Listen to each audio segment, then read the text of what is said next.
Primeiro que assim, que a Bandeirantes tinha me dado uma oportunidade que eu adoro, que é fazer televisão. Porque velho ainda é televisão.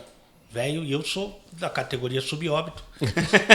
E eu amo a televisão, eu amo a câmera, assim, eu comunico com a televisão há muito tempo e gosto muito, foi muito legal. Mas a coisa que eu mais gosto de fazer na comunicação é jogo de futebol. Porque o jogo de futebol te dá muita coisa, meu. Te dá a chance de falar de uma coisa que eu vivi minha vida inteira, então que eu tenho intimidade.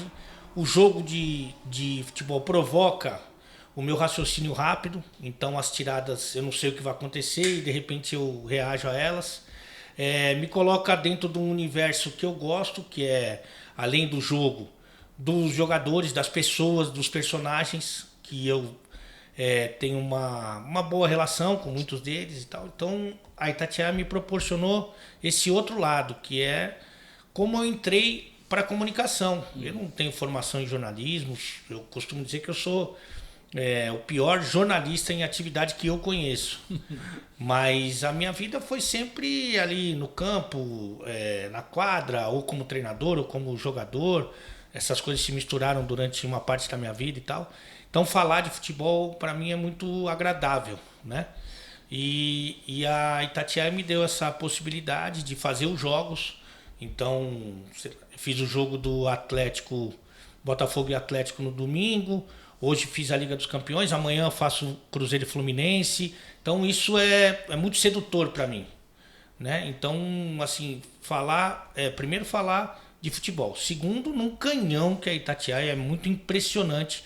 Em São Paulo eu sabia da existência, mas não tinha ideia que tinha esse alcance, essa estrutura que eles montaram. É muito impressionante. Inclusive eu levo colegas meus da imprensa para visitar lá, eles ficam impactados, porque realmente... Ainda mais com a casa nova. As mudanças, é impressionante. Então, assim, é muito legal. E lá também, até hoje, por exemplo, são coisas que a gente falou, eu me ferrei muito, mas fiz grandes amizades, porque eu sou muito da moda antiga. Muita gente vai falar que eu sou muito ingênuo e inocente, mas eu ainda acredito na palavra das pessoas. Por exemplo, na Rádio Itatiaia, eu falei o seguinte: eu quero trabalhar 14 dias sem folga, porque de 15 em 15 dias eu preciso ir para São Paulo ver minha filha. E aí eu tento encaixar as gravações nesses períodos, na medida do possível. E eu nunca fui questionar. O pessoal aceitou isso lá. Então não tem conversa. O cara falou, não escreveu em nenhum lugar, não assinei nada. E o cara falou, o Ale é assim. Então ele trabalha 14 dias sem folga e daqui a pouco... no outro fim de semana ele vai embora. E assim acabou. Então, assim, estou muito, muito satisfeito. Eu sei da história da Itatiaia, porque na minha primeira conversa, era uma conversa preliminar, da reunião, o João falou para mim assim, o João Vitor Xavier falou, Ale, se fosse na outra gestão, só de eu falar com você eu já estava demitido. Eu achei muito curioso isso. Era uma gestão mais conservadora. Conservadora, tradicional. Era maravilhosa. É maravilhosa. Uma história incrível. O mas é um perfil diferente. Mas era um perfil totalmente diferente. E aí eu tô muito, muito, muito feliz e é uma realização na minha carreira para quem vive de comunicação. Você trabalhar na maior rádio do Brasil é uma honra, né? Ô Ale, você falou aí a respeito de que você não é jornalista. Para muitas pessoas, né, que não acompanham tanto a fio sua carreira, não sabe como que foi essa construção.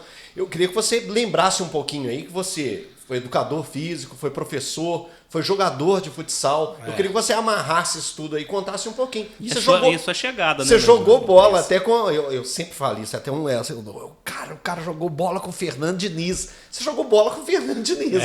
E com outros, o Zé Elias também. Você jogou bola no mesmo time. Muito O que? No futsal? Futsal. Eu jogava campo, mas... porque o povo vê esse corpinho, né? Campo é muito grande, né? Não, o campo, né? Eu sou de 73. E o campo, na minha época, o treino era muito chato, principalmente para minha posição, que era zagueiro. Treino físico que, nossa, você tinha que ficar subindo escada. Eu joguei muito tempo no Palmeiras. Subia a escada do então Parque Antártica, descia. E o zagueiro participava pouco do jogo, os treinos eram ruins, o dinheiro era péssimo. Tinha mais multa do que salário e eu jogava salão. E o salão era mais sedutor para mim. Então você participava mais do jogo, você ganhava mais dinheiro, você treinava menos.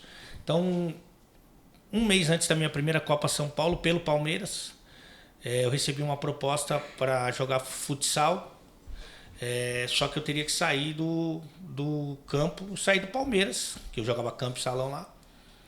E aí eu parei de jogar futebol de campo, futebol, né? E aí dediquei minha carreira ao futsal.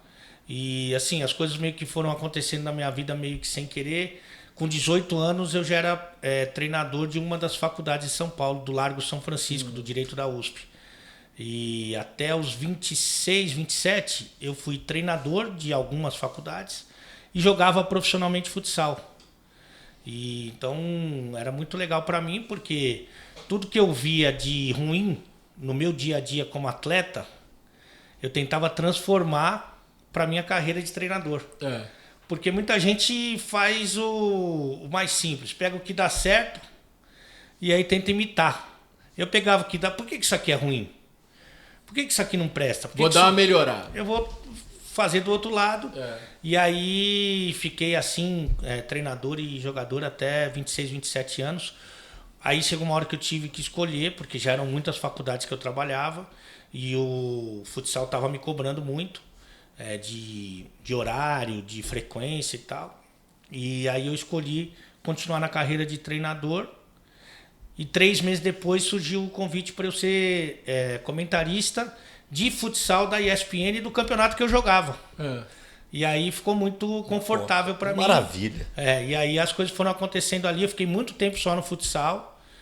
E em dado momento, para cobrir... Ninguém queria fazer a Copa São Paulo. Porque você pega o dia 3, 4 e 5 de janeiro. Logo depois do Réveillon. Um calor em São Paulo, jogo no interior.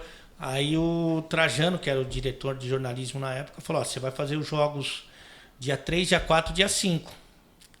Porque depois os caras chegam e eles assumem. Pô, mas eu já era treinador de futebol também. Já desde sempre futsal.